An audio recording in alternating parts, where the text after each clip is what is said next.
నమస్కారం. J7 news కి స్వాగతం. నాగాయలంక మండలంలోని సొర్లగొంది గ్రామం నుంచి పడవల రేవు వరకు రోడ్డు నిర్మాణానికి ప్రముఖ పారిశ్రామికవేత్త వికృతి వెంకట శ్రీనివాస్ స్వచ్ఛందంగా ముందుకొచ్చారు. సొర్లగొంది గ్రామ పెద్దల ఆహ్వానం మేరకు శనివారం వికృతి శ్రీనివాస్ గ్రామ సందర్శనకు ఇచ్చేశారు. ఈ సందర్భంగా పలువురు గ్రామ ప్రముఖులు తమ గల పడవల రేవు వరకు గల రోడ్డు ఆవశ్యకతను వివరించారు. సముద్రంలో వేట చేసుకుంటూ జీవనాధారం చేసుకుని తమకు గ్రామం చివరి నుంచి పడవల రేవు వరకు రోడ్డు సరిగా లేనందువల్ల రాత్రి వేళలో అలాగే వర్షం పడిన సందర్భాల్లో పడవల రేవుకు వెళ్లాలంటే పడే ఇబ్బందులను వికృతికి విపులంగా వివరించారు. ఈ రహదారి నిర్మిస్తే తాము అన్ని వేళ వేటకు వెళ్లడానికి అనువుగా ఉంటుందని వికృతికి మొరపెట్టుకున్నారు.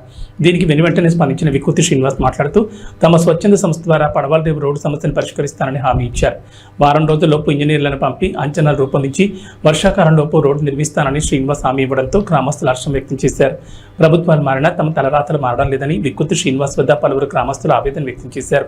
ఈ కార్యక్రమంలో ఎంపీటీ సభ్యులు ధనుంజయరావు, మాజీ ఎంపీటీ సభ్యులు కొక్కలిగడ్డ శ్రీనివాసరావు, గ్రామ అభివృద్ధి కమిటీ సభ్యులు తమ్ము నరసింహారావు, కొప్పనాథ్ వెంకటేశ్వరరావు, వనమాల రామారావు, విశ్వనాథపల్లి రాములు, తమ్ము వెంకటేశ్వరరావు, కోల భిక్షములతో పాటు పెద్ద సంఖ్యలో గ్రామస్తులు పాల్గొన్నారు.